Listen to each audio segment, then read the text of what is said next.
Hi hello മക്കളെ, ഏവർക്കും എഡ്യൂസാറ്റ് ലേണിംഗിന്റെ പുതിയൊരു വീഡിയോയിലേക്ക് ഹാർദമായ സ്വാഗതം. എല്ലാവരും നന്നായിട്ട് പഠിക്കുന്നുണ്ടല്ലോ അല്ലേ? നമ്മുടെ ഒന്നാമത്തെ ചാപ്റ്റർ കംപ്ലീറ്റ് ചെയ്തിട്ടുണ്ട്. കൃത്യമായിട്ട് എല്ലാവരും നന്നായിട്ട് എന്ത് ചെയ്യാം, ആ ഭാഗങ്ങളൊക്കെ ഒന്ന് പഠിച്ചോളണേ. നമ്മൾ ഇന്നത്തെ ഭാഗം ചർച്ച ചെയ്യുന്നത് അത് രണ്ടാമത്തെ ചാപ്റ്റർ ആണ്. രണ്ടാമത്തെ ചാപ്റ്ററിന്റെ പേരാണ് എന്ത്?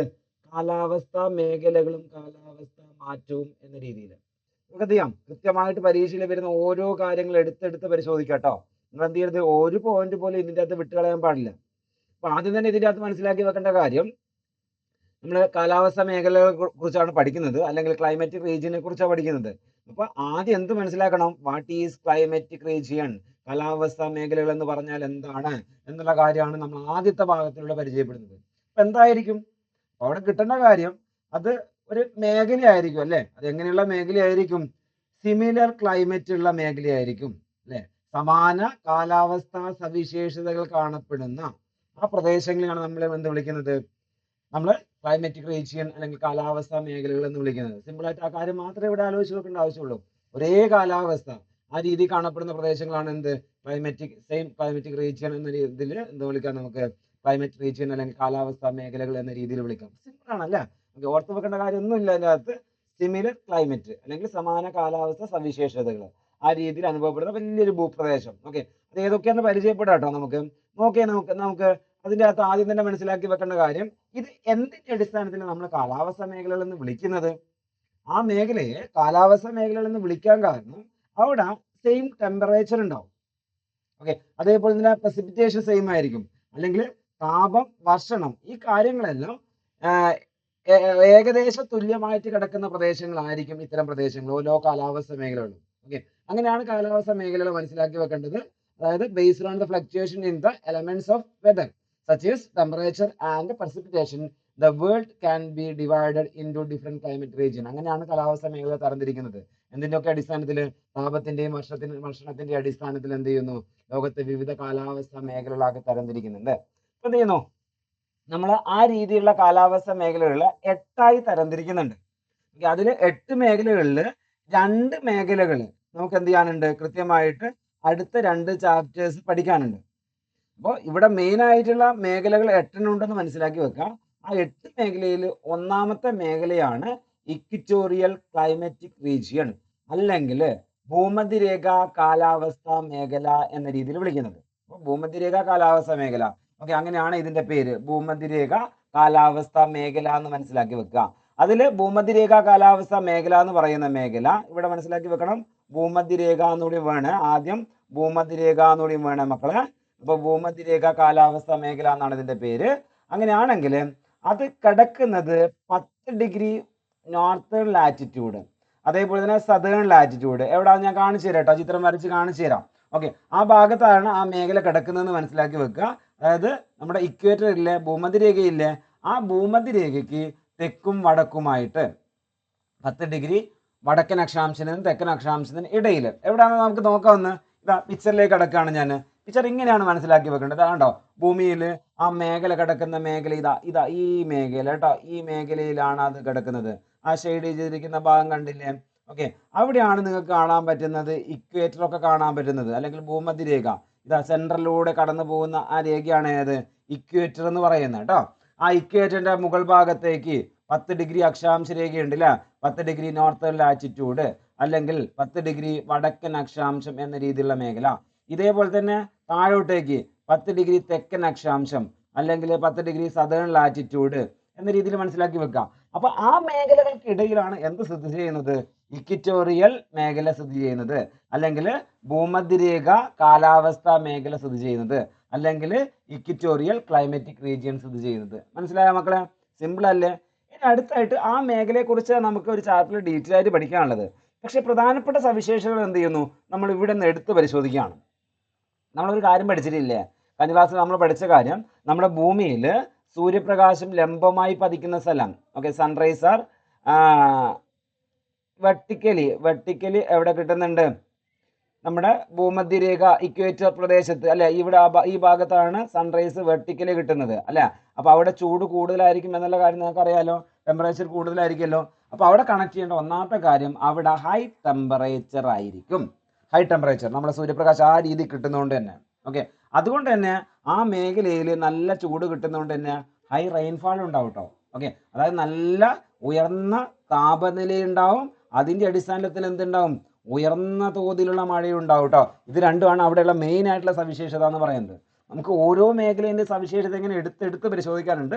അപ്പോൾ ഈ മേഖലയിൽ നല്ല ചൂട് കിട്ടുന്നുണ്ട് എന്നുള്ള കാര്യം നിങ്ങൾക്ക് ഓർത്ത് വെക്കാൻ പറ്റുമല്ലോ, അത് വീണ്ടും. ഓക്കെ, ഉയർന്ന ചൂട് കിട്ടുന്നുണ്ട് എന്ത് ചെയ്യും, അവിടെ നന്നായിട്ട് അവിടെ മേലോട്ടേക്ക് വെള്ളം കൂടെ പോയിട്ട് അവിടെ എന്ത് ചെയ്യും, ക്ലൗഡ്സ് ഉണ്ടാവും, മേഘങ്ങൾ ഉണ്ടാവും അല്ലേ. ആ മേഘങ്ങൾ ഉണ്ടാകുന്നതിൻ്റെ ഭാഗമായിട്ട് അവിടെ എന്ത് ചെയ്യും, നന്നായിട്ട് മഴയും കിട്ടും. ചൂട് കൂടുതൽ കിട്ടുകയാണെങ്കിൽ അവിടെ മഴ ഉണ്ടാവും എന്നുള്ള കാര്യം മനസ്സിലാക്കി വെച്ചോളാം. അതാണ് ഒന്നാമതായിട്ട് പറഞ്ഞിട്ടുള്ള പോയിന്റ്. ഓക്കെ, രണ്ടാമത്തെ കാര്യം മനസ്സിലാക്കി വെക്കുക, ഇവിടെ നല്ല ചൂടാണെന്ന് ഞാൻ പറഞ്ഞു. ചൂടാവാൻ കാരണം എന്താ, sunrise are almost vertically through out the year. അതായത് സൂര്യരശ്മികൾ വർഷം മുഴുവന് ഏറെക്കുറെ ലംബമായി പതിക്കുന്ന പ്രദേശമാണ് കേട്ടോ ഇത്. അതുകൊണ്ട് തന്നെ അവിടെ എന്തായിരിക്കും, ചൂട് നല്ലോണം കൂടുതലായിരിക്കും, ചൂട് നന്ന കൂടുതലായിരിക്കും. ഓക്കെ, ആ കാര്യം ഞാൻ ആദ്യം പറഞ്ഞിട്ടുണ്ട്. ഓക്കെ, കിട്ടുമല്ലോ. നെക്സ്റ്റ് അടുത്ത കാര്യം നോക്കിയേ, ഇവിടെ ഉണ്ടാകുന്ന മറ്റൊരു പ്രത്യേകത എന്ന് പറയുന്നത് ഹയർ എയർ കൺവെക്ഷൻ ഉണ്ടാവും, അതേപോലെ തന്നെ കൺവെക്ഷണൽ പ്രസിപ്പിറ്റേഷൻ ഉണ്ടാവും. നമ്മൾ കഴിഞ്ഞ ക്ലാസ്സിൽ കൺവെക്ഷണൽ പ്രസിപ്പിറ്റേഷൻ എന്താണെന്നൊക്കെ പരിചയപ്പെട്ടിട്ടുണ്ട് അല്ലേ. അതൊക്കെ ഒന്ന് നോക്കിക്കോളണേ. ആ രീതിയിൽ ആ ഭാഗത്ത് കിട്ടുന്ന പ്രധാനപ്പെട്ട മഴയുടെ പേര് അങ്ങനെ മനസ്സിലാക്കി വെക്കുക. കൺവെക്ഷണൽ റെയിൻഫോൾ അല്ലെങ്കിൽ കൺവെക്ഷണൽ പ്രസിപ്പിറ്റേഷൻ അല്ലെങ്കിൽ സംവഹന മഴ എന്ന് മലയാളത്തിൽ. ആ മഴ കൂടുതലായിട്ട് എവിടെ കിട്ടുന്നുണ്ട്, നമ്മുടെ ഇക്വറ്റോറിയൽ മേഖലയിൽ കിട്ടുന്നുണ്ട്, അല്ലെങ്കിൽ ഭൂമധ്യരേഖ കാലാവസ്ഥാ മേഖലയിൽ കിട്ടുന്നുണ്ട്. ആ കാര്യം ഒന്ന് മനസ്സിലാക്കി വെച്ചോളൂ നിങ്ങൾ. ഓക്കെ, അപ്പോൾ കാലാവസ്ഥാ മേഖലയിൽ ഇക്വറ്റോറിയൽ ക്ലൈമറ്റ് റീജിയൻ അല്ലെങ്കിൽ ഭൂമധ്യരേഖ കാലാവസ്ഥാ മേഖലയിലെ പ്രധാനപ്പെട്ട പ്രത്യേകതയൊക്കെയാണ് നമ്മളിവിടെ പഠിച്ചേക്കുന്നത്. ഓക്കെ, ഇവിടെ എന്ത് കിട്ടുന്നുണ്ട്, നന്നായിട്ട് മഴയും കിട്ടുന്നുണ്ട്, ഹൈ റെയിൻഫോൾ ഒക്കെ കിട്ടുന്നുണ്ട്. അപ്പോൾ ഉച്ചയ്ക്ക് ശേഷമാണ് ഇവിടെ മഴ കിട്ടുന്നത് അല്ലേ. നമ്മൾ പറഞ്ഞിട്ടുണ്ട് കൺവെക്ഷൻ റെയിൻഫോൾ എപ്പോഴാണ് കിട്ടുക, ആഫ്റ്റർ നോടാണ് കിട്ടുക, അല്ലെങ്കിൽ ഉച്ചയ്ക്ക് ശേഷമാണെന്ന് മനസ്സിലാക്കി വെച്ചോളാം. ആ രീതിയിലുള്ള മഴയാണ് ഇവിടെ മെയിനായിട്ട് കിട്ടുന്നത്. അപ്പോൾ ഇവിടെ എന്തൊക്കെയാണ് നമ്മൾ പറഞ്ഞത്, ഹൈ ടെമ്പറേച്ചർ ഉണ്ട്, ഹൈ റെയിൻഫാൾ ഉണ്ട്. ഹൈ റെയിൻഫാൾ ഉണ്ടാകുന്നതിന് കാരണം ഹൈ ടെമ്പറേച്ചറാണ്. ഹൈ ടെമ്പറേച്ചർ ഉണ്ടാവാൻ കാരണം എന്ന് പറയുന്നത് സൺറൈസ് വെർട്ടിക്കലി കിട്ടുന്നതുകൊണ്ടാണ്, സൂര്യരശ്മികൾ ലംബമായി പതിക്കുന്നതുകൊണ്ടാണ്. അതേപോലെ തന്നെ മനസ്സിലാക്കി വെക്കേണ്ട ഇവിടെയുള്ള മഴയുടെ സ്വഭാവം എന്ന് പറയുന്നത് കൺവെൻഷണൽ പ്രസിപ്പിറ്റേഷൻ ആണ്, അല്ലെങ്കിൽ സംവഹന മഴയാണ്. ഇത്രയും പോയിന്റ്സുകൾ ഈ ഭാഗത്തിലൂടെ നിങ്ങൾ മനസ്സിലാക്കി പോകേണ്ടത്. സിമ്പിളാണ്, കൃത്യമായിട്ട് എന്താണെന്ന് കണക്ട് ചെയ്ത് പഠിച്ചാൽ മതി. അതായത് ഞാൻ എന്ത് ചെയ്യുന്നു, കൃത്യമായിട്ട് ഓരോന്നിൻ്റെ സംഭവം എന്താണെന്ന് പറഞ്ഞു തരുന്നുണ്ട്, അത് കൃത്യമായിട്ട് അവിടെ മനസ്സിലേക്ക് പതിപ്പിച്ചുകൊള്ളാം. അതിനുശേഷം എന്ത് ചെയ്യാം, നമുക്ക് ഒരുമിച്ചൊന്ന് എല്ലാ ഭാഗങ്ങളും ഒന്ന് റിവൈസ് ചെയ്യാം കേട്ടോ. ഓക്കെ, ജസ്റ്റ് കേട്ടിരുന്ന് പോവുക, നോട്ട് ചെയ്താണ് നിങ്ങൾ കൃത്യമായിട്ട് തരുന്ന ഈ കാര്യങ്ങളൊക്കെ നോട്ടാക്കി എഴുതിയെടുത്തോളണം. ഓക്കെ, ഓരോ മേഖലയുടെ പ്രത്യേകതയൊക്കെ ചോദിക്കുക, അതേപോലെ തന്നെ എന്തുകൊണ്ടാണ് ആ പ്രത്യേകതയൊക്കെ അനുഭവപ്പെടുന്നത് എന്നുള്ള കാര്യങ്ങളൊക്കെ ചോദിക്കുക. ഓക്കെ, നെക്സ്റ്റ് അടുത്ത മേഖല എന്ന് പറയുന്നത് മൺസൂൺ ക്ലൈമറ്റിക് റീജിയൻ ആട്ടോ, അല്ലെങ്കിൽ മൺസൂൺ കാലാവസ്ഥാ മേഖല. എന്താണ് പേര്, മലയാളത്തിലെ പേര് ഇങ്ങനെയാണ് മക്കളെ, മൺസൂൺ കാലാവസ്ഥാ മേഖല എന്നാണ് ഇതിൻ്റെ പേര്. ഓക്കെ, അപ്പോൾ അതെവിടെ അനുഭവപ്പെടുന്നത് നോക്കിക്കോ. ഇതാ കണ്ടില്ലേ ഈ പിക്ചറിൻ്റെ അകത്ത് നിങ്ങൾക്ക് 23.5 നോർത്ത്, 23 ഡിഗ്രി വടക്ക്, 23.5 നോർത്ത് കണ്ടില്ലേ ഇവിടെ. ഓക്കെ, അതേപോലെ തന്നെ ഇവിടെയും കണ്ടില്ലേ 23.5 സൗത്ത് കണ്ടില്ലേ. ആ മേഖലകൾക്കിടയിലാട്ടോ മൺസൂൺ കൂടുതലായിട്ട് കിട്ടുന്നത്. ഓക്കെ, അത് ഏതൊക്കെ പ്രദേശങ്ങളാണെന്ന് നോക്കിയാൽ നിങ്ങൾ ആ ചിത്രത്തിൽ കാണുന്നില്ലേ, അത് സൗത്ത് അമേരിക്കേൻ്റെയും നോർത്ത് അമേരിക്കേൻ്റെയും ഭാഗങ്ങളായിട്ടൊക്കെ നിങ്ങൾ കാണുന്നില്ലേ, കണ്ടില്ലേ. സൗത്ത് അമേരിക്ക, നോർത്ത് അമേരിക്ക ആദ്യം അടയാളപ്പെടുത്തിയിട്ടുണ്ട്, സൗത്ത് അമേരിക്ക ഈ ഭാഗത്ത് അടയാളപ്പെടുത്തിയിട്ടുണ്ട്. ആ മേഖലകളിലൊക്കെ ആ മഴ കിട്ടുന്നുണ്ട്, മൺസൂൺ മഴ കിട്ടുന്നുണ്ട്. അതേപോലെ തന്നെ ഈ ഭാഗം എന്ന് പറയുന്നത് ഇന്ത്യൻ ഉപഭൂഖണ്ഡം എന്ന് പറയുന്ന ഭൂപ്രദേശം കേട്ടോ, ഇന്ത്യൻ സബ് കോണ്ടിനെന്റ് എന്ന് പറയുന്ന പ്രദേശം. ഓക്കെ, ആഫ്രിക്കയുടെ തീരപ്രദേശങ്ങൾ കിട്ടുന്നുണ്ട്. ഓക്കെ, അതേപോലെ തന്നെ ഓസ്ട്രേലിയ ഭാഗങ്ങൾ കിട്ടുന്നുണ്ട്. ഓക്കെ, ഈ ഭാഗങ്ങളിലൊക്കെയാണ് ആ രീതിയിൽ മൺസൂൺ ക്ലൈമറ്റിക് റീജിയൻ അല്ലെങ്കിൽ മൺസൂൺ കാലാവസ്ഥാ മേഖല അനുഭവപ്പെടുന്ന പ്രദേശങ്ങൾ എന്നത് നിങ്ങൾ ഈ ചിത്രത്തിലൂടെ മനസ്സിലാക്കി വെച്ചോളാം. നമ്മൾ മെയിനായിട്ടും ഇന്നത്തെ വീഡിയോയിലൂടെ പരിചയപ്പെടുന്ന കാര്യം ഈ രണ്ട് മേഖലകളാണ്. ഒന്ന് ഇക്വറ്റോറിയൽ മൺസൂൺ ഭൂമധ്യരേഖ കാലാവസ്ഥാ മേഖല, അടുത്തായിട്ട് മൺസൂൺ കാലാവസ്ഥാ മേഖല. കിട്ടുന്നുണ്ടോ നിങ്ങൾക്ക്? സിമ്പിളാണ് മക്കളെ, ഏത് മേഖലയിലാണ് അനുഭവപ്പെടുന്നത് എന്നുള്ള കാര്യമാണ് ഞാൻ ഇവിടെ പറഞ്ഞേക്കുന്നത്. മൺസൂൺ ക്ലൈമറ്റിക് റീജിയൻ, മൺസൂൺ കാലാവസ്ഥാ മേഖല അനുഭവപ്പെടുന്ന മേഖലകൾ ഏതൊക്കെയാണെന്ന് കിട്ടിയോ? ഇനി അടുത്തായിട്ട് ഇതിൻ്റെ സവിശേഷതകൾ ഓരോന്നായിട്ട് എടുത്ത് നോക്കിയേ നിങ്ങൾ. ഒന്നാമത്തെ കാര്യം ഇതാണ്, മൺസൂൺ ക്ലൈമറ്റിക് റീജിയനിൽ ആദ്യത്തെ കാര്യം, ഇവിടെ കിട്ടുന്ന ആ കാറ്റ് എന്ന് പറയുന്നത് ഒരു സീസണൽ റിവേഴ്സൽ ആയിട്ടുള്ള ഒരു കാറ്റാണ്. ഓക്കെ, അല്ലെങ്കിൽ മലയാളത്തിൽ എന്ത് മനസ്സിലാക്കി വെക്കാം, കാലികമായിട്ട് ദിശാവ്യതിയാനം സംഭവിക്കുന്ന കാറ്റുകൾ ഇവിടെ ലഭിക്കുന്നുണ്ട് എന്ന് മനസ്സിലാക്കി വെക്കുക. അതാണ് മൺസൂൺ കാറ്റുകൾ. അപ്പോൾ മൺസൂൺ കാറ്റുകൾ എന്ന് പറഞ്ഞാൽ എന്താണോ, അതാണ് സീസണൽ റിവേഴ്സൽ എന്ന രീതിയിലുള്ള ഒരു കാറ്റാണ്, അല്ലെങ്കിൽ കാലികമായി ദിശാ വ്യതിയാനം ഉണ്ടാകുന്ന ഒരു കാറ്റാണ്. ഓക്കെ, അതാണ് മൺസൂൺ കാറ്റ് എന്ന് പറയുന്നത് അല്ലേ? മൺസൂണിനെ കുറിച്ച് നമ്മൾ കഴിഞ്ഞ ക്ലാസ് പഠിച്ചിട്ടുണ്ട്. ഓക്കെ, അങ്ങനെ എന്ത് മനസ്സിലാക്കി വെക്കുക? ആ ദിശാ വ്യതിയാനം ഉണ്ടാവുന്നുണ്ട് എന്ന് മനസ്സിലാക്കി വെക്കുക. ദിശാ വ്യതിയാനം. അടുത്ത കാര്യം നോക്കി, കാറ്റ് വീശുന്ന കാര്യം. ഓക്കെ, വിൻസ് ബ്ലോ എങ്ങനെയാണെന്ന്. ഫ്രം സീ ടു ലാൻഡ്, അല്ലേ? നമ്മളെ മൺസൂൺ കാറ്റുകൾ അങ്ങനെ വീശുന്നില്ലേ? അത് ഏത് സമയത്താ? സമ്മറിലാണ് വീശുന്നത് കേട്ടോ. സീയിൽ നിന്ന്, അതായത് കടലിൽ നിന്ന് കരയിലേക്ക്. സീ ടു ലാൻഡ് ഏത് സമയത്ത്? സമ്മറിൽ. ഇനി അടുത്തായിട്ട് ഫ്രം ലാൻഡ് ടു സീ, അതായത് കരയിൽ നിന്ന് കടലിലേക്ക്, അതേ സമയത്ത് വീശുന്നു? വിന്ററിൽ വീശുന്നു. ഇതന്നെ നമ്മൾ എന്ത് ചെയ്തിട്ടുണ്ട്? കൃത്യമായിട്ട് ഒന്നാമത്തെ ചാപ്റ്റർ പരിചയപ്പെട്ടിട്ടുണ്ട്. കൃത്യമായിട്ട് ആ ഭാഗം കാണാത്തവർ ആ ഭാഗം കൂടി കണ്ടോളണേ. അപ്പം പറഞ്ഞ കാര്യം ഇത്രയേ ഉള്ളൂ. സമ്മറിൽ എങ്ങോട്ടേക്ക് വീശുന്നടോ? അതായത് വേനൽക്കാലത്ത് എങ്ങോട്ടേക്ക് വീശുന്നു? ആ കാലഘട്ടത്തിൽ അത് സീയിൽ നിന്ന്, കടലിൽ നിന്ന് കരയിലേക്ക്. നെക്സ്റ്റ് അടുത്ത് നേരെ തിരിച്ചോ, ലാൻഡിൽ നിന്ന് സീയിലേക്ക്, കരയിൽ നിന്ന് കടലിലേക്ക് ഏത് സമയത്താ? അത് വിന്റർ സീസണിൽ. ഓക്കെ, അങ്ങനെ രണ്ട് കാലഘട്ടങ്ങളാണ് ഞാനിവിടെ പരിചയപ്പെടുത്തി പോകുന്നത്. അങ്ങനെയാണ് ആ റിവേഴ്സൽ ഉണ്ടാവുന്നത്, ദിശാവ്യതിയാനം ഉണ്ടാവുന്നത് കേട്ടോ. ഓർത്ത് വെച്ചോളണേ. പിന്നെ അടുത്തായിട്ട് കാലികമായി ദിശാവ്യതിയാനം സംഭവിക്കുന്ന കാറ്റുകളാണെന്ന് പറഞ്ഞു. വേനൽക്കാലത്ത് കടലിൽ നിന്നും കരയിലേക്കും, ശൈത്യ കാലഘട്ടത്തിൽ തിരിച്ച് കരയിൽ നിന്നും കടലിലേക്കും ഈ കാറ്റുകൾ വീശുന്നു എന്ന രീതിയിൽ മനസ്സിലാക്കി വെച്ചോളാം. പിന്നെ അടുത്ത കാര്യം നോക്കിയാൽ നിങ്ങളെ മക്കളെ, ഇതാ, this region is also known as monsoon. This region is known as monsoon climate region because of the decisive influence of monsoon winds. അതായത് ഞാൻ നേരത്തെ പറഞ്ഞു നിങ്ങളോട്, ഈ മേഖലയെ എന്തുകൊണ്ടാണ് ആ രീതിയിൽ വിളിക്കാൻ കാരണം? ആ മേഖല എന്ന് വിളിക്കാൻ കാരണം, അത് മൺസൂൺ ക്ലൈമാറ്റിക് റീജിയൻ അല്ലെങ്കിൽ മൺസൂൺ കാലാവസ്ഥ മേഖല എന്ന് വിളിക്കാൻ കാരണം എന്താ? യെസ്, അവിടെ മൺസൂൺ കാറ്റുകൾ അനുഭവപ്പെടുന്നുണ്ട്, അതുകൊണ്ടാണ് അങ്ങനെ വിളിക്കാൻ കാരണം. അപ്പം ആ രീതിയിലാണ് ആ മേഖലയ്ക്ക് ആ പേര് തന്നെ വരാൻ കാരണം. സിമ്പിളാണ്, ഓർത്ത് വെച്ചോളണേ. അപ്പോൾ ആ രീതിയിൽ സ്വാധീനമുള്ളതുകൊണ്ട്, കാറ്റുകൾക്ക് സ്വാധീനമുള്ളതുകൊണ്ട് എന്ത് ചെയ്യുന്നു? ആ രീതിയിൽ ആ മേഖലയെ മൺസൂൺ ക്ലൈമാറ്റിക് റീജിയൻ എന്ന് വിളിക്കുന്നു. കിട്ടിയോ? നെക്സ്റ്റ് അടുത്ത ഭാഗം നോക്കിയേ നിങ്ങൾ. ഇതാ അടുത്ത കാര്യം ഇങ്ങനെ പറയുന്നു, അവിടെയുള്ള കാലാവസ്ഥയെക്കുറിച്ച് പറയുന്നു. ക്ലൈമറ്റ്, അവിടെയുള്ള കാലാവസ്ഥ എങ്ങനെയാണെന്ന് നോക്കിക്കോ.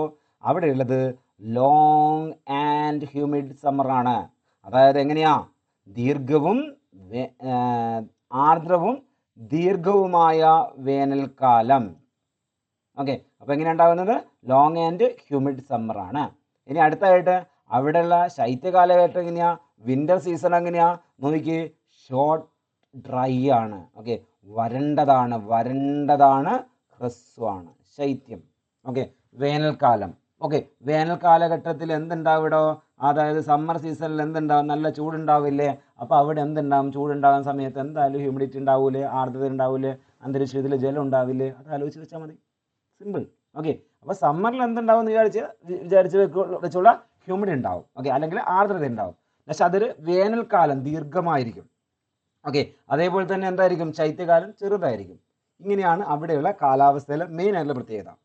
പിന്നെ അടുത്തൊരു കാര്യം, നമ്മളൊരു കാര്യം പഠിച്ചില്ലേ കഴിഞ്ഞ ക്ലാസ്സിൽ, അതായത് ഡയൂറനൽ റേഞ്ച് ഓഫ് ടെമ്പറേച്ചർ. ഓക്കെ, അതായത് ദൈനിക താപാന്തരം എന്ന് പറഞ്ഞില്ലേ? അതായത് കൂടിയ താപനില, കുറഞ്ഞ താപനില, അത് നമ്മളെ വ്യത്യാസം അല്ലേ? അപ്പോൾ ഇവിടെ മനസ്സിലാക്കി വെക്കുക, ഈ പ്രദേശങ്ങളിൽ തീരപ്രദേശം എടുത്ത് നോക്കുകയാണെങ്കിൽ വളരെ കുറവും ഉൾപ്രദേശങ്ങളിൽ വളരെ കൂടുതലുമായിട്ടുള്ള ഈ രീതിയിലെ ദൈനിക താപാന്തരം ഉണ്ടാവും. നിങ്ങൾ മനസ്സിലാക്കി വെക്കണം മക്കളെ. ദൈനിക താപാന്തരം എന്ന് പറഞ്ഞാൽ കൂടിയ താപനില, കുറഞ്ഞ താപനില, ഇത് തമ്മിലുള്ള വ്യത്യാസത്തിനാണ് എന്ത് പറയുന്നത്? ദൈനിക താപാന്തരം എന്ന് പറയുന്നത് അല്ലേ? നിങ്ങൾ നോക്കിക്കോ, ഇവിടെ മനസ്സിലാക്കി വെക്കേണ്ട കാര്യം, ഒരു ദിവസത്തെ കൂടിയ താപനില 20 ഡിഗ്രി സെൽഷ്യസ്, കുറഞ്ഞ താപനില എന്ന് പറയുന്നത് 15 ഡിഗ്രി സെൽഷ്യസ്. ഇത് തമ്മിലുള്ള വ്യത്യാസം എത്രയാ? ഇത് 5 ആണ് അല്ലേ? പക്ഷേ ഒരു പ്രദേശത്തുള്ള ദൈനിക താപാന്തരം 10 ഡിഗ്രി സെൽഷ്യസ് ആണ് കുറഞ്ഞത്. ആ ഭാഗത്ത് തന്നെയുള്ള കൂടിയെന്ന് പറയുന്നത് 25. അവിടെയുള്ള വ്യത്യാസം എത്രയുണ്ടോ? 15 ഇല്ലേ? ആദ്യം പറഞ്ഞ സ്ഥലത്ത് 5 ആണുള്ളത്, പിന്നെ പറഞ്ഞ സ്ഥലത്ത് 15 ആണുള്ളത്. അപ്പം കിട്ടേണ്ട കാര്യം മക്കളെ, ഇവിടെ ഈ രീതിയിൽ നമ്മളെ കോസ്റ്റൽ ഏരിയാസിൽ എന്തായിരിക്കും? കോസ്റ്റൽ ഏരിയാസിൽ വെരി ഹൈ ആയിരിക്കും എന്നുള്ള കാര്യം മനസ്സിലാക്കി വെക്കുക.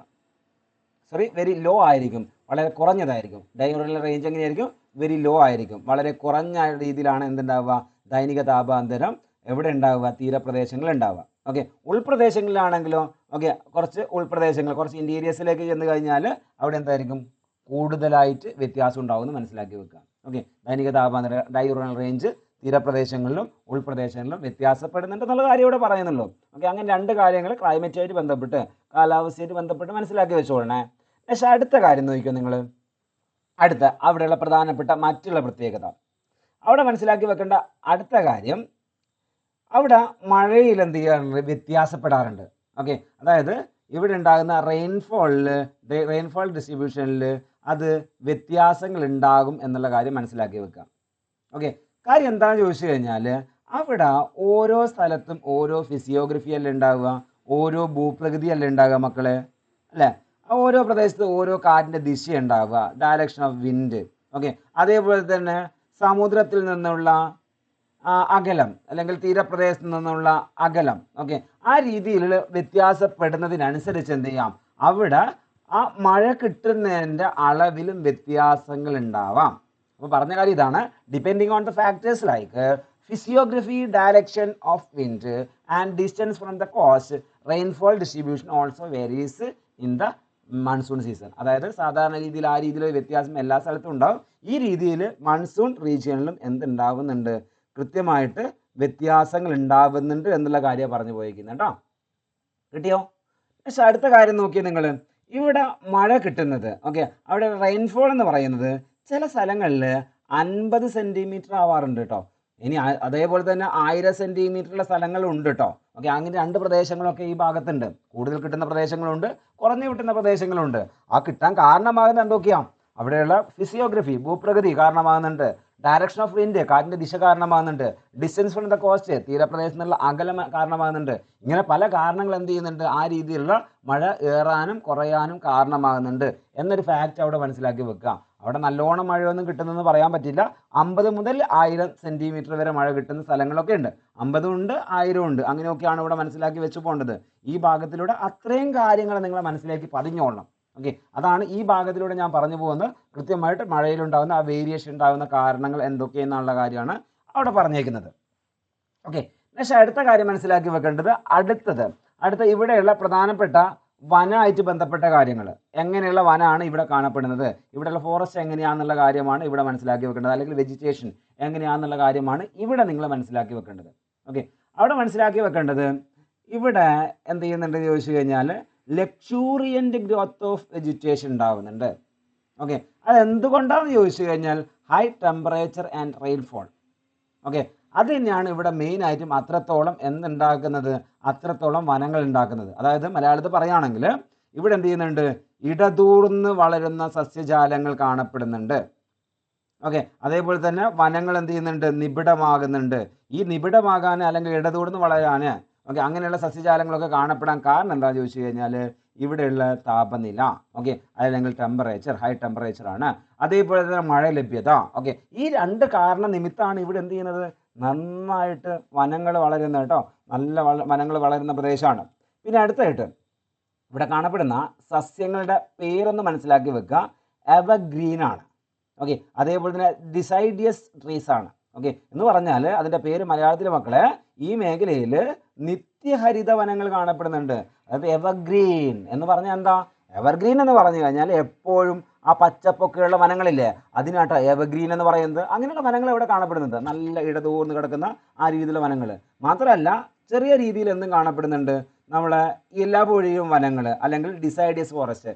ഡിസൈഡേഴ്സ് ഫോറസ്റ്റ് എന്ന് പറഞ്ഞാൽ നമ്മൾ തേക്കെല്ലാം കാണാറില്ലേ, വേനൽക്കാലത്തുന്ന സമയത്ത് ഇല പൊടിക്കുന്ന കണ്ടില്ലേ, ഒരു ഇല പോലും ഇല്ലാത്ത രീതിയിൽ ഉണങ്ങിയ പോലെ എല്ലാം കിടക്കുന്ന കണ്ടില്ലേ, അങ്ങനെയുള്ള വനങ്ങളും ഇവിടെ കാണപ്പെടാറുണ്ട്. അപ്പോൾ 2 രീതിയിലുള്ള വനങ്ങൾ, എവർഗ്രീൻ ഉണ്ടാവും, അതേപോലെ തന്നെ ഡിസൈഡേഴ്സ് ഉണ്ടാവും. അല്ലെങ്കിൽ മലയാളത്തിൽ പറയുകയാണെങ്കിൽ നിത്യഹരിത വൃക്ഷങ്ങളുണ്ടാവും, ഇലപൊഴിയും വനങ്ങളുണ്ടാവും. അതാണ് ഇവിടെയുള്ള മെയിൻ ആയിട്ടുള്ള ആ വനത്തിൻ്റെ പ്രത്യേകത.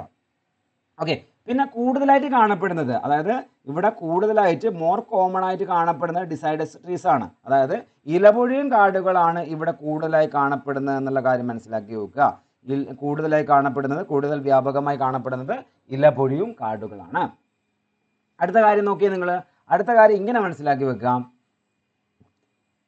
ഇവിടെ ഉഷ്ണമേഖല ഇലപൊഴിയും കാടുകൾ എന്നറിയപ്പെടുന്ന മൺസൂൺ വനങ്ങളിൽ മഴ ലഭിക്കുന്നതനുസരിച്ച് വ്യത്യസ്ത ഇനം വൃക്ഷങ്ങൾ ഇടകലർന്ന് കാണപ്പെടുന്നുണ്ട്. ഓക്കെ, സിമ്പിളായൊരു പോയിന്റ് ആണ്. അതായത് വ്യത്യസ്ത തരത്തിലുള്ള എന്ത് കാണപ്പെടുന്നുണ്ട്, ട്രീസ് ഇവിടെ കാണപ്പെടുന്നുണ്ട് എന്നുള്ള കാര്യം മനസ്സിലാക്കി വെച്ചുള്ള. ഇവിടെ മെയിനായിട്ട് നിങ്ങൾ ഫോക്കസ് ചെയ്യേണ്ട കാര്യം എന്താണെന്ന് ചോദിച്ചു കഴിഞ്ഞാൽ ലക്ഷൂറിയൻ്റ് ഗ്രോത്ത് ഉണ്ട് ഇവിടെ, അല്ലെങ്കിൽ ഇടതൂർന്ന് വളരുന്ന സസ്യജാലങ്ങൾ കുറേ ഉണ്ട് എന്നുള്ള കാര്യം മനസ്സിലാക്കി വെച്ചുള്ള. അതേപോലെ കാണപ്പെടുന്ന പ്രധാനപ്പെട്ട വനങ്ങൾ, അത് നിത്യഹരിത വനങ്ങളുണ്ട്, അതായത് എവർഗ്രീൻ ഫോറസ്റ്റ് ഉണ്ട്, അതേപോലെ തന്നെ ഡിസൈഡസ് ട്രീസ് ഉണ്ട്. എന്ന് പറഞ്ഞു കഴിഞ്ഞാൽ ഇലപൊഴിയും വനങ്ങളുണ്ട്. മെയിനായിട്ടും ഡിസൈഡസ് ഫോറസ്റ്റ്. അങ്ങനെയാണ് ആ ഭാഗത്തിലൂടെ നിങ്ങൾ മനസ്സിലാക്കി വെക്കേണ്ട കാര്യങ്ങൾ. സിമ്പിളാണ്. ഓരോ കാര്യങ്ങളും എടുത്ത് പരിശോധിച്ച് പോവുകയാണ്. നിങ്ങൾ നോക്കിയ ഒന്നാമത്തേൽ നമ്മൾ മഴ കൂടുതൽ കിട്ടാനും കുറഞ്ഞു കിട്ടാനുള്ള കാര്യങ്ങളാണ് പറഞ്ഞേക്കുന്നത്. അതിനുശേഷം എന്താ പറഞ്ഞത്, അവിടെയുള്ള സസ്യജാലങ്ങൾ, ഓക്കെ, അവിടെയുള്ള ഫോറസ്റ്റ് എങ്ങനെയുള്ളതാണെന്നാണ് കാര്യം പറഞ്ഞേക്കുന്നത്. അടുത്ത കാര്യം നോക്കിയാൽ നിങ്ങൾ ക്ലൈമറ്റിനെ കുറിച്ച് പറഞ്ഞിട്ടുണ്ട്. ഓക്കെ, ഇത് ഓരോന്നായിട്ട് നമുക്ക് വീണ്ടും ഒന്ന് എടുത്ത് പരിശോധിക്കാം. പിന്നെ അടുത്തായിട്ട് ഇവിടെയുള്ള ജനങ്ങളെക്കുറിച്ചാണ്, ജനജീവിതമായിട്ട് ബന്ധപ്പെട്ട കാര്യങ്ങളാണ് അടുത്ത മനസ്സിലാക്കി വെക്കേണ്ടത്. ഓക്കെ, അവർ പോപ്പുലേറ്റഡ് ആണോ എന്നുള്ള കാര്യമൊക്കെയാണ് ഇവിടെ പറയുന്നത് കേട്ടോ. അപ്പോൾ ഇവിടെ മോസ്റ്റ്ലി ഡെൻസിലേറ്റഡ് പോപ്പുലേറ്റഡ് ഏരിയാസ് കാണപ്പെടുന്നുണ്ട് കേട്ടോ.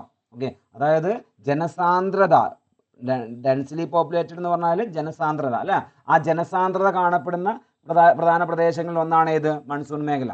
ഓക്കെ, ജനങ്ങൾ എന്ത് ചെയ്യുന്നുണ്ട്, തിങ്ങിപ്പാർക്കുന്നുണ്ട് അല്ല, അങ്ങനെ സാഹചര്യമൊക്കെ അല്ലേ. നമ്മുടെ ഇന്ത്യയിലൊക്കെ മൺസൂൺ കാലാവസ്ഥ അനുഭവപ്പെടുന്നുണ്ടോ. നമ്മുടെ കേരളത്തിലെല്ലാം നിങ്ങൾ കണ്ടിട്ടില്ല ജനങ്ങൾ ഇങ്ങനെ തിങ്ങിപ്പാർന്ന് ജീവിക്കാനുള്ള കാരണം എന്താ, അതിനനുസരിച്ച് കാലാവസ്ഥയാണ്. ആ കാലാവസ്ഥയാണ് ഏത്, മൺസൂൺ കാലാവസ്ഥ, മൺസൂൺ ക്ലൈമറ്റിക് റീജിയൻ. ഓക്കെ, അതുകൊണ്ട് തന്നെ മനസ്സിലാക്കി വെക്കുക, ഇവിടെ എന്താണെന്ന് മനസ്സിലാക്കി വെക്കുക, മോസ്റ്റ് ഡെൻസ്ലി പോപ്പുലേറ്റഡ് ഏരിയാസ് സ്ഥിതി ചെയ്യുന്നുണ്ട്, അല്ലെങ്കിൽ ജനസാന്ദ്രതയേറിയ ലോകത്തിലെ പ്രധാന പ്രദേശമാണിതെന്ന് മനസ്സിലാക്കി വെക്കുക. പിന്നെ എന്തുകൊണ്ടാണ് ഇവിടെ കൂടുതലായിട്ട് ആ രീതിയിൽ ജനസാന്ദ്രത ഏറുന്നത്, അതിൻ്റെ കാര്യങ്ങൾ ഇനി അങ്ങോട്ടേക്ക് പരിശോധിക്കുന്നു കേട്ടോ. അപ്പോൾ അവിടെ മനസ്സിലാക്കി വെക്കുക, high rainfall and availability of labour keep monsoon climate region important agriculture region. അതായത് കൂടുതലായിട്ട് ഈ രീതിയിൽ എന്ത് ചെയ്യുന്നുണ്ട്, ജനങ്ങളൊക്കെ കാണപ്പെടുന്നുണ്ട്. അതുകൊണ്ട് തന്നെ അവിടെ എന്ത് ചെയ്യുന്നുണ്ട്, അവിടെ കാർഷിക മേഖലയായിട്ട് മാറുന്നുണ്ട്. ഓക്കെ, അതായത് ഇവിടെ ലേബറും, അതായത് നന്നായിട്ട് ജനങ്ങളും, അതേപോലെ ഹൈ റെയിൻഫാളൊക്കെ ഉള്ളത് കൊണ്ട് തന്നെ ഇവിടെ എന്ത് ചെയ്യുന്നുണ്ട്, അഗ്രികൾച്ചർ റീജിയൻ ആയിട്ട് മാറുന്നുണ്ട്, കാർഷിക മേഖലയായിട്ട് മാറുന്നുണ്ട് എന്നുള്ള കാര്യമാണ് അടുത്ത മനസ്സിലാക്കി വെക്കേണ്ടത്. ജനങ്ങൾ കാണപ്പെടുന്നു, അതുകൊണ്ട് തന്നെ അതൊരു അഗ്രികൾച്ചർ റീജിയൻ ആയിട്ട് മാറുന്നു. ഓക്കെ, പിന്നെ അടുത്തായിട്ട് ഇവിടെ പ്രധാനപ്പെട്ട ക്രോപ്സ് ഏതൊക്കെയാണെന്ന് നോക്കാം. ക്രോപ്സ് എന്ന് പറയുന്നത് rice, sugarcane, jute, cotton, tea, coffee, ഇതൊക്കെയാണ് പ്രധാനപ്പെട്ട ക്രോപ്സ്. ഓക്കെ, അങ്ങനെ ഉള്ള കൃഷികളൊക്കെ ഇവിടെ മെയിൻ ആയിട്ടുണ്ട്. നമ്മുടെ ഇന്ത്യയിലെ കൃഷി എന്തൊക്കെയാണെന്ന് നോക്കിയാൽ മതി നിങ്ങൾ കേട്ടോ.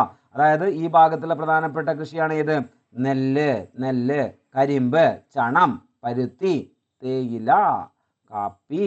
ഓക്കെ, ഇതാണ് പ്രധാനപ്പെട്ട കൃഷി. ഇംഗ്ലീഷിൽ പറയുകയാണെങ്കിൽ rice, sugarcane, jute, cotton, tea and coffee. മലയാളത്തിലാണെങ്കിൽ നെല്ല്, കരിമ്പ്, ചണം, പരുത്തി, തേയില, കാപ്പി. ഇതൊക്കെയാണ് പ്രധാനപ്പെട്ട ഇവിടെയുള്ള പ്രധാനപ്പെട്ട കൃഷികളെന്ന് മനസ്സിലാക്കി വെക്കുക. കൃഷി ചെയ്യാനുള്ള മെയിനായിട്ടുള്ള കാരണം രണ്ട് കാര്യങ്ങൾ. ഒന്ന്, ജനങ്ങൾ കൂടുതലായി കാണപ്പെടുന്നുണ്ട്. രണ്ടാമത്തെ കാര്യം എന്ന് പറയുന്നത് അവിടെ എന്തുണ്ട്, കൂടുതലായിട്ട് മഴ കിട്ടുന്നുണ്ട്. അതുകൊണ്ട് തന്നെ കൃഷിക്ക് ഏറ്റവും അനുയോജ്യപ്പെട്ട മേഖലയാണെന്ന് ഉള്ള കാര്യം മനസ്സിലാക്കി വെച്ചുകൊള്ളണം. നെക്സ്റ്റ് അടുത്തായിട്ട് നോക്കിയാൽ നിങ്ങൾ അടുത്ത കാര്യം ഈ ഭാഗത്തുള്ള കൃഷി രീതിയുടെ പേരാണ് അടുത്തായിട്ട് പറയുന്നത്. ഓക്കെ, അതിനെ വിളിക്കുന്ന പേരാണോ ഇൻറ്റൻസീവ് സബ്സിസ്റ്റൻസ് അഗ്രികൾച്ചറൽ. എന്താണ്, ഇൻറ്റൻസീവ് സബ്സിസ്റ്റൻസ് അഗ്രികൾച്ചർ, അതായത് മലയാളത്തിൽ തീവ്ര ഉപജീവന കൃഷി. ഓക്കെ, അതായത് ഈ മേഖലയിൽ കാണപ്പെടുന്ന പ്രധാനപ്പെട്ട കൃഷി രീതി എന്താണെന്ന് ചോദിച്ചു കഴിഞ്ഞാൽ മനസ്സിലാക്കി വെച്ചോ മക്കളെ, ഇൻറ്റൻസീവ് സബ്സിസ്റ്റൻസ് അഗ്രികൾച്ചർ, തീവ്ര ഉപജീവന കൃഷി എന്നുള്ള കാര്യം. ഓക്കെ, ആ പേരൊന്ന് മനസ്സിലേക്ക് പതിപ്പിച്ചോളണം, ഇൻറ്റൻസീവ് സബ്സിസ്റ്റൻസ് അഗ്രികൾച്ചർ, തീവ്ര ഉപജീവന കൃഷി. കൂടി എന്ന് പറഞ്ഞത് പഠിച്ചോളണം. ആ പേര്, ആ കൃഷി രീതി ചോദിക്കാം. ഓക്കെ, അതായത് മൺസൂൺ ക്ലൈമാറ്റിക് റീജിയനിൽ കാണപ്പെടുന്ന പ്രധാനപ്പെട്ട കൃഷി ഏതാണ്. ഓക്കെ, അങ്ങനെയാണെങ്കിൽ ആ രീതിയിലെ കൃഷി മാത്രമല്ല, ചില പ്രദേശങ്ങളിൽ അവിടെ എന്ത് ചെയ്യാറുണ്ടെന്ന് ചോദിച്ചു കഴിഞ്ഞാൽ മറ്റൊരു കൃഷി രീതിയിലും കാണപ്പെടുന്നുണ്ട്. അതാണ് പ്രിമിറ്റീവ് സബ്സ്റ്റൻസീവ് അഗ്രികൾച്ചർ. ഓക്കെ, നിങ്ങൾ ജസ്റ്റ് പേരൊന്ന് പഠിച്ചു പോയാൽ മതി. ഓക്കെ, അതായത് മലയാളത്തിലുള്ള പേരിങ്ങനെയാണ്, പ്രാചീന ഉപജീവന കൃഷി. ഓക്കെ, മെയിനായിട്ട് ഇത് തന്നെയാണ് കാണപ്പെടുന്നത്. പ്രധാനമായിട്ടും നിലനിൽക്കുന്നത് തീവ്ര ഉപജീവന കൃഷിയാണ്. നെക്സ്റ്റ് പ്രാചീന ഉപജീവന കൃഷിയും ഇവിടെ നിലനിൽക്കുന്നുണ്ട്. ഓക്കെ, ഉപജീവന കൃഷി അല്ലെങ്കിൽ സബ്സിസ്റ്റൻസ് അഗ്രികൾച്ചർ എന്ന് പറഞ്ഞാൽ സിമ്പിൾ ആണോ, നമ്മുടെ ജീവിതത്തിന് വേണ്ടിയിട്ടുള്ള രീതിയിലുള്ള കൃഷികളില്ലേ, നമ്മൾ സാധാരണ രീതിയിൽ വീട്ടിലൊക്കെ ചെയ്യാറില്ലേ, നെല്ലൊക്കെ കൃഷി ചെയ്യാറില്ലേ, ആ രീതിയിൽ നമ്മൾ ആവശ്യത്തിന് വേണ്ടിയുള്ള രീതിയിലുള്ള കൃഷി രീതികളൊക്കെയാണ് എന്ത് പറയുന്നത്, തീവ്ര ഉപജീവന കൃഷി എന്ന രീതി പറയുന്നത്. നമ്മുടെ ആവശ്യത്തിനുള്ള വസ്തുക്കളൊക്കെ കൃഷി ചെയ്യുന്നത് അല്ല. പിന്നെ അടുത്തായിട്ട് കുറച്ച് പ്രാകൃതമായിട്ടുള്ള ആ ഉപകരണങ്ങൾ ഉപയോഗിച്ച് കൈക്കോട്ടും കോടാലിയും ഈ കാര്യങ്ങളൊക്കെ ഉപയോഗിച്ചുകൊണ്ട് കൃഷി ചെയ്യുന്നതിനെ പറയുന്ന പേരാട്ടോ പ്രാചീന ഉപജീവന കൃഷി അല്ലെങ്കിൽ പ്രിമിറ്റീവ് സബ്സിസ്റ്റൻസ് അഗ്രികൾച്ചർ എന്ന് പറയുന്നത്. അപ്പോൾ ആ രീതിയിലുള്ള കൃഷി രീതി രണ്ടും ഇവിടെ കാണപ്പെടുന്നുണ്ട്. പ്രധാനമായിട്ട് ഏതിനാണ് മക്കളെ, ഇൻറ്റൻസീവ് സബ്സിസ്റ്റൻസ് അഗ്രികൾച്ചറാണ്. ഓക്കെ, അല്ലെങ്കിൽ തീവ്ര ഉപജീവന കൃഷിയാണ്. ചില സ്ഥലങ്ങളിൽ എന്തും കാണപ്പെടുന്നുണ്ട്, പ്രിമിറ്റീവ് സബ്സിസ്റ്റൻസ് അഗ്രികൾച്ചർ. ഓക്കെ, പിന്നെ അടുത്തായിട്ട് ചെറുതായിട്ട് സ്ഥാനമാറ്റ കൃഷിയുണ്ട് കേട്ടോ, ഷിഫ്റ്റിംഗ് കൾട്ടിവേഷൻ ഇവിടെ ഉണ്ട്. അപ്പം എപ്പോഴും എന്തില്ല എന്ന് മനസ്സിലാക്കി വെക്കുക, ഇങ്ങനെ ഷിഫ്റ്റിംഗ് കൾട്ടിവേഷൻ ഒന്നും ഇവിടെ ഇല്ല എന്ന് മനസ്സിലാക്കി വെച്ചോളൂ കേട്ടോ. പിന്നെ അടുത്ത കാര്യം മനസ്സിലാക്കി വെക്കേണ്ടത്, ചില പ്രദേശങ്ങളിൽ എന്തുണ്ട്, വ്യത്യസ്ത പേരുകളൊക്കെ ആ സ്ഥാനമാറ്റ കൃഷിയൊക്കെ ഉണ്ട്. അതിൽ ഇന്ത്യയിലെ പ്രധാനപ്പെട്ട അരുണാചൽ പ്രദേശ് മേഖലയിൽ അറിയപ്പെടുന്ന പേരൊക്കെയാണ് ജൂം കൾട്ടിവേഷനൊക്കെ ഇന്ത്യയിലെ അരുണാചൽ പ്രദേശ് മേഖലയിലൊക്കെ ഉണ്ട് കേട്ടോ. അങ്ങനെയൊക്കെ മൺസൂൺ മേഖലയിലെ പ്രധാനപ്പെട്ട ഷിഫ്റ്റിംഗ് കൾട്ടിവേഷൻ. നിങ്ങൾ അതിൽ ഇമ്പോർട്ടൻസ് കൊടുക്കണ്ട, ഇവിടെയുള്ള പ്രധാനപ്പെട്ട കൃഷി രീതി ഞാൻ പറഞ്ഞു പോയിട്ടുണ്ട്, അതൊന്ന് ജസ്റ്റ് ഒന്ന് വായിച്ചു പോവുക. ഓക്കെ, പക്ഷേ അടുത്തായിട്ട് നിങ്ങൾ നോക്കിയേ, മൺസൂൺ ക്ലൈമറ്റിക് റീജിയനിലെ അടുത്ത പ്രധാനപ്പെട്ട കാര്യം എന്താണെന്ന് ചോദിച്ചു കഴിഞ്ഞാൽ, ഇവിടെ ഞാൻ നേരത്തെ പറഞ്ഞ കാര്യങ്ങളിൽ ചെറിയ വ്യത്യാസങ്ങളൊക്കെ വരാം. അതായത് with the variation in the availability of rainfall, അതായത് മഴ ലഭ്യതയിൽ വ്യത്യാസം പല പ്രദേശങ്ങളുണ്ടാവും. ഓക്കെ, അതുകൊണ്ട് തന്നെ അവിടെയുള്ള the type, height, diversity of flora also vary. Okay, അങ്ങനെ ഒരു കാര്യം മനസ്സിലാക്കി വെക്കുക. അതായത് കൂടുതൽ മഴ കിട്ടുകയോ കുറയോ ചെയ്യുന്ന സമയത്തിൽ അവിടെ എന്ത് ചെയ്യുന്നുണ്ട്, സസ്യജാലങ്ങളുടെ ഇനം, വൈവിധ്യം, ഉയരം എന്നിവയിലെല്ലാം വ്യത്യാസപ്പെടാറുണ്ട്. ഓക്കെ, അപ്പോൾ ടൈപ്പിൽ, ഹൈറ്റിൽ, ഡൈവേഴ്സിറ്റി ഓഫ് ഫ്ലോറ അത് എന്ത് ചെയ്യാറുണ്ട്, മാറാറുണ്ട് എന്നുള്ള കാര്യം മനസ്സിലാക്കി വെച്ചോളാം. അതേപോലെ തന്നെ എന്ത് മനസ്സിലാക്കി വെക്കുക, ഫോണയിലും വ്യത്യാസം ഉണ്ടാകുന്നുണ്ട് കേട്ടോ. ഓക്കെ, അല്ലെങ്കിൽ ജന്തുജാലങ്ങളിലും വ്യത്യാസം ഉണ്ടാകുന്നുണ്ട് എന്നുള്ള കാര്യം മനസ്സിലാക്കി വെച്ചോളാം. അപ്പം ഇത്രയും കാര്യങ്ങളാണ് മൺസൂൺ ക്ലൈമറ്റിക് റീജിയനുമായിട്ട് ബന്ധപ്പെട്ട് നമുക്ക് ഓർത്ത് വെക്കേണ്ട ഓരോ ഫീച്ചേഴ്സ്. ഓക്കെ, ഓരോ സവിശേഷതകൾ കൃത്യമായിട്ട് ഓരോന്നായിട്ട് കയറി മുറിച്ച് എടുത്ത് പരിശോധിച്ച് നോക്കിയിട്ടുണ്ട് മക്കളെ. ഒന്നുകൂടി നമുക്ക് എന്ത് ചെയ്യാം, ഒന്ന് റിവൈസ് ചെയ്ത് പോകാം. കണ്ടല്ലടാ, ഏത് മേഖലയിലാണ് കാണപ്പെടുന്നത്, 23:30ക്കും 23:30ക്ക് ഇടയിൽ അല്ലേ, ആ മേഖലയ്ക്കിടയിലല്ല കാണപ്പെടുന്നത്, ആ മേഖലയ്ക്കുള്ളിലാണ് കാണപ്പെടുന്നത്. വരച്ച കണ്ടില്ലേ, ആ മേഖലയിൽ north America, south America, Africa, Asia, Australia, ഈ വൻകരയിലെല്ലാം ചെറുതായിട്ട് ഇങ്ങനെ കാണപ്പെടുന്നുണ്ട്. ആ മേഖലയെല്ലാം കാണപ്പെടുന്നുണ്ട് കേട്ടോ. ഓക്കെ, ഓർത്ത് വെച്ചോളാണ്, ആ മേഖലയിൽ 23 അതിനിടയിലാണ് കാണപ്പെടുന്നത്. ഓക്കെ, കിട്ടിയില്ല. അടുത്ത കാര്യം നോക്കിയേ, ഇതാ അടുത്ത കാര്യം പറഞ്ഞേക്കുന്നത്, ഇവിടെയുള്ളത് കാറ്റുകളുടെ പേര് എങ്ങനെയാണോ ആ കാറ്റിൻ്റെ അടിസ്ഥാനത്തിലാണ് എന്ത് ചെയ്യുന്നത്, ഈ മേഖലയ്ക്ക് ആ പേര് കിട്ടുന്നത്, കാറ്റ് വീശുന്നതുകൊണ്ടൊക്കെയാണ്. ഇനി അടുത്തായിട്ട് മനസ്സിലാക്കി വെക്കേണ്ടത്, ഇത് എന്ത് ചെയ്യുന്നുണ്ട്, സീസൺ അനുസരിച്ച് മാറുന്നുണ്ട്, ദിശാ വ്യതിയാനം ഉണ്ടാകുന്നുണ്ട് കാലികമായിട്ട്. അങ്ങനെയാണ് ഈ ഭാഗത്തിലൂടെ നമ്മൾ പറഞ്ഞു പോയിരിക്കുന്നത്. പിന്നെ പേര് കിട്ടാൻ കാരണമൊക്കെയാണ് ഈ ഭാഗത്തിലൂടെ പറഞ്ഞു പോയിരിക്കുന്നത്. അടുത്ത കാര്യം, അവിടെയുള്ള ക്ലൈമറ്റാണ് പറഞ്ഞു പോയിരിക്കുന്നത് കേട്ടോ. ക്ലൈമറ്റ് എന്ന് പറയുന്നത് സമ്മർ കാലഘട്ടത്തിൽ എങ്ങനെയാണ്, വിന്റർ കാലഘട്ടത്തിൽ എങ്ങനെയാണ്, വേനൽ കാലഘട്ടത്തിൽ എങ്ങനെ, ശൈത്യ കാലഘട്ടത്തിൽ എങ്ങനെ, അതാണ് ഇവിടെ നോട്ട് ചെയ്യേണ്ടത്. ഇനി അടുത്തായിട്ട് ഡയോറിനൽ റേഞ്ച് അല്ലെങ്കിൽ ദൈനിക താപാന്തരം അതെങ്ങനെയാണ് വ്യത്യാസപ്പെടുന്നത്.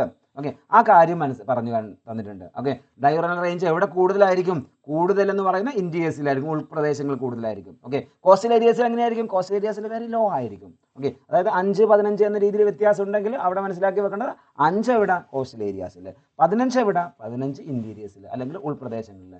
തീരപ്രദേശങ്ങളിൽ കുറവായിരിക്കും, ഉൾപ്രദേശങ്ങളിൽ കൂടുതലായിരിക്കും. കിട്ടിയോ? നെക്സ്റ്റ് അടുത്ത കാര്യം നോക്കി, അടുത്ത കാര്യം ഇങ്ങനെ മനസ്സിലാക്കി വെച്ചോളൂ കേട്ടോ. ഇതാ മൺസൂൺ കാലാവസ്ഥ മേഖലയിൽ അടുത്ത പ്രത്യേകത ഇങ്ങനെ മനസ്സിലാക്കി വെക്കുക, മഴ കൂടുതൽ കിട്ടുന്നുണ്ട്, കുറച്ച് കിട്ടുന്നുണ്ട്, ആ വ്യത്യാസപ്പെടാനുള്ള കാരണങ്ങൾ, 50 സെൻറ്റിമീറ്റർ സ്ഥലം കിട്ടുന്നുണ്ട്, 1000 സെൻറ്റിമീറ്റർ സ്ഥലം കിട്ടുന്നുണ്ട്, അത്രയും കിട്ടാനുള്ള കാരണങ്ങൾ എന്തൊക്കെയാണെന്ന് പറഞ്ഞു. അവിടെ എന്തുണ്ട്, പ്രത്യേക തരത്തിലുള്ള ആ അവസ്ഥയ്ക്കനുസരിച്ചാണ് മാറുന്നത്. ഇതാണ് ആ ഭാഗത്തിലൂടെ നമ്മൾ പറഞ്ഞു പോയിരിക്കുന്നത്. കിട്ടിയല്ലോ, ഈ ഭാഗം മനസ്സിലായല്ലോ. നെക്സ്റ്റ് അടുത്ത കാര്യം ഇങ്ങനെ മനസ്സിലാക്കി വെച്ചോളാം, അവിടെ ഉണ്ടാകുന്ന കാടുകൾ, വനങ്ങൾ, ഓക്കെ, ഫോറസ്റ്റുകൾ ഏത് രീതിയിലാണുള്ളത്, എവർഗ്രീൻ ആണ് മെയിനായിട്ടും, അതേപോലെ തന്നെ ഡിസൈഡസ് ഉണ്ട് എന്നുള്ള കാര്യം മനസ്സിലാക്കി വെക്കുക. മെയിനായിട്ടും ഏത് തന്നെയാണ് ഡിസൈഡസ് എന്ന് മനസ്സിലാക്കി വെക്കുക, അതായത് നിത്യഹരിത വൃക്ഷങ്ങളും ഇലപൊഴിയും വനങ്ങളും ഉണ്ട്, പക്ഷെ പ്രധാനമായിട്ടും ഏത് തന്നെ, ഇലപൊഴിയും വനങ്ങൾ. കിട്ടിയോ? നെക്സ്റ്റ് അടുത്തായിട്ട് ഇവിടെ വ്യത്യസ്ത തരത്തിലുള്ള വനങ്ങളും വേറെയും കാണപ്പെടുന്നുണ്ട് കേട്ടോ. പിന്നെ അടുത്തായിട്ട് പറഞ്ഞത് ജനങ്ങൾ ഇവിടെ കൂടുതലാണ് എന്നുള്ള കാര്യം പറഞ്ഞു. മോസ്റ്റ്ലി ഡെൻസ്ലി പോപ്പുലേറ്റഡ് ആണ്. അതുകൊണ്ട് തന്നെ എന്ത് ചെയ്യുന്നുണ്ട്, കൃഷി നന്നായിട്ട് ചെയ്യുന്നുണ്ട്. മഴയും ഈ ജനങ്ങളൊക്കെ കിട്ടുന്നതുകൊണ്ട് തന്നെ എന്ത് ചെയ്യുന്നുണ്ട്, കൃഷി നന്നായിട്ട് ചെയ്യുന്നുണ്ട്. ഇവിടെയുള്ള മെയിനായിട്ടുള്ള കൃഷികൾ ഏതൊക്കെയാണെന്ന് പറഞ്ഞു. ഓക്കെ, അങ്ങനെയുള്ള കൃഷി ഇന്ത്യയിലുള്ള പ്രധാനപ്പെട്ട കൃഷിയൊക്കെ ആണെന്നുള്ള കാര്യം കിട്ടിയാൽ മതി. ഓക്കെ, സിമ്പിളാണ്, ഓർത്ത് വെക്കാൻ പറ്റുന്ന കാര്യങ്ങളേ ഉള്ളൂ. എല്ലാം കൂടി നമ്മൾ ഒരുമിച്ചൊന്നും പഠിക്കുന്നില്ല. കൃത്യമായിട്ട് എന്ത് ചെയ്തോളണം, നിങ്ങൾ ഓരോ കാര്യവും കൃത്യമായിട്ട് ഞാൻ പറയുന്നതിനനുസരിച്ച് നിങ്ങൾ എന്ത് ചെയ്യുക, കൃത്യമായിട്ടൊന്ന് പഠിച്ചുകൊള്ളുക. അങ്ങനെ പഠിക്കുന്നതുകൊണ്ടാണ് നമുക്ക് എന്ത് ചെയ്യുള്ളൂ, പരീക്ഷയിൽ എഴുതാൻ പറ്റുള്ളൂ. ഓരോ കാര്യങ്ങൾക്ക് ഞാൻ പ്രത്യേക തരത്തിലുള്ള വീഡിയോ ആ ഭാഗങ്ങളായിട്ട് തരംതിരിക്കാൻ കാരണം അതുകൊണ്ട് തന്നെയാണ് കേട്ടോ. കൃത്യമായിട്ട് എന്ത് ചെയ്യുക, മുറിച്ച് പഠിക്കുക. നമ്മൾ ഇന്ന് 2 മേഖലയെക്കുറിച്ചാണ് മെയിനായിട്ടും പഠിക്കുന്നത്. ഓക്കെ, അപ്പോൾ ഇവിടെയുള്ള കാര്യം ഇതാണ്, ജനങ്ങളുമായിട്ട് ബന്ധപ്പെട്ട കാര്യങ്ങൾ. പിന്നെ അടുത്തായിട്ട് ഇവിടെയുള്ള അഗ്രികൾച്ചർ എങ്ങനെയുള്ളതെന്ന് പറഞ്ഞു. ഓക്കെ, അഗ്രികൾച്ചർ പല മാറ്റമൊക്കെ പറഞ്ഞു. അവിടെ എന്തൊക്കെ കാണപ്പെടുന്നുണ്ട്? ഇൻറ്റൻസീവ് കാണപ്പെടുന്നുണ്ട്, ഇൻറ്റൻസീവ് സബ്സിസ്റ്റൻസ് കാണപ്പെടുന്നുണ്ട്, തീവ്ര ഉപജീവനം കാണപ്പെടുന്നുണ്ട്. പിന്നെ അടുത്തായിട്ട് എന്ത് കാണപ്പെടുന്നുണ്ട്? ഷിഫ്റ്റിംഗ് കാണപ്പെടുന്നുണ്ട്, സ്ഥാനമാറ്റ കൃഷി കാണപ്പെടുന്നുണ്ട്. ഓക്കെ, പിന്നെ അടുത്തായിട്ട് ചില പ്രദേശങ്ങളിലൊക്കെ എന്ത് ചെയ്യുന്നുണ്ട്, പല പേരുകളിലൊക്കെ അറിയപ്പെടുന്നുണ്ട് എന്നുള്ള കാര്യം പറഞ്ഞു. പിന്നെ ഈ കാര്യങ്ങളൊക്കെ മാറുകയും ചെയ്യാം. ഓക്കെ, റെയിൻഫാളും ടൈപ്പ് ഓഫ് ഫോണയും ഓക്കെ ടൈപ്പ് ഓഫ് ഫ്ലോറയും ഒക്കെ മാറുന്നുണ്ട്. അതായത് ജന്തുജാലങ്ങളിലും സസ്യജാലങ്ങളിലൊക്കെ മാറ്റം വരുന്നുണ്ട്. ആ മാറ്റം വരാൻ കാരണം എന്ന് പറയുന്നത് എന്ത് തന്നെയാണ്? ഈ രീതിയിലുള്ള ആ അവൈലബിലിറ്റി ഓഫ് റെയിൻഫോൾ ആണ്. മഴ ലഭ്യതയ്ക്ക് അനുസരിച്ചാണ് ആ രീതിയിൽ വ്യത്യാസം വരുന്നത്. ഓക്കെ, അപ്പോൾ ഇത്രയും കാര്യങ്ങളാണ് നമ്മൾ ഇന്നത്തെ വീഡിയോയിലൂടെ ഉൾപ്പെടുത്തി പറയുന്നത്. അതിൽ മനസ്സിലാക്കി വെക്കേണ്ട മെയിനായിട്ടുള്ള കാര്യം, കുറച്ച് ഒന്ന് ആലോചിച്ചിട്ട് ചിന്തിച്ചിട്ട് മനസ്സിലാക്കിയിട്ട് പഠിക്കേണ്ട കാര്യങ്ങളൊക്കെയാണ്. കൃത്യമായിട്ട് എന്ത് ചെയ്യുക, നന്നായിട്ടൊന്ന് ഇരുന്ന് കേട്ട് നോക്കുക. അങ്ങനെയാണെങ്കിൽ മാത്രമാണ് കൃത്യമായിട്ട് നിങ്ങൾക്ക് ഇതിൻ്റെ അകത്ത് ഒരു ഐഡിയ കിട്ടുകയുള്ളൂ എങ്ങനെ പഠിക്കണമെന്ന്. കൃത്യമായിട്ടൊരു ചാർട്ടൊക്കെ ആക്കി മാറ്റിക്കുള്ളൂ. ഓരോന്നും ഓരോ സവിശേഷതകളും ഫീച്ചേഴ്സ് എന്ത് ചെയ്യുക, കൃത്യമായിട്ട് എഴുതി വെച്ചുകൊള്ളാം. സിമ്പിളാണ്. ചെറിയ ഷോർട്ട് നോട്ടായിട്ട് ഞാൻ പറഞ്ഞ രീതിയിൽ ഓരോന്ന് ഷോർട്ട് നോട്ടാക്കി എഴുതി വെച്ചാൽ മതി. വലിയ പാടൊന്നുമില്ലടാ, സിമ്പിളായിട്ടുള്ള ചാപ്റ്ററാണ്. കൃത്യമായിട്ട് എന്ത് ചെയ്യാം, നമുക്ക് ഈ രീതിയിൽ ഓരോ ഭാഗങ്ങളും എടുത്ത് പരിശോധിക്കാം കേട്ടോ. നിങ്ങൾ അതിൻ്റെ അകത്ത് പേടിക്കൊന്നും വേണ്ട. കൃത്യമായിട്ട് ഈ മേഖല നിങ്ങൾക്ക് മനസ്സിലാക്കി കഴിഞ്ഞാൽ പിന്നീട് അങ്ങോട്ടേ പഠിക്കുന്നതൊക്കെ സിമ്പിളാണ്. ഓക്കെ, ആ രീതിയിൽ ഓരോ മേഖല ഇങ്ങനെ എടുത്ത് പരിശോധിക്കും നമ്മൾ മക്കളെ. അപ്പോൾ എന്ത് ചെയ്യാം, നന്നായിട്ട് വീഡിയോ നന്നായിട്ട് കാണുക, നോട്ടൊക്കെ എഴുതി എടുത്തോളാം. നമുക്ക് എന്ത് ചെയ്യാം, അടുത്ത ഭാഗമായിട്ട് അടുത്ത വീഡിയോ കാണാം അല്ലേ. അപ്പോൾ എന്ത് ചെയ്യാം, നന്നായിട്ട് പഠിച്ചോളാം. Okay, thank you.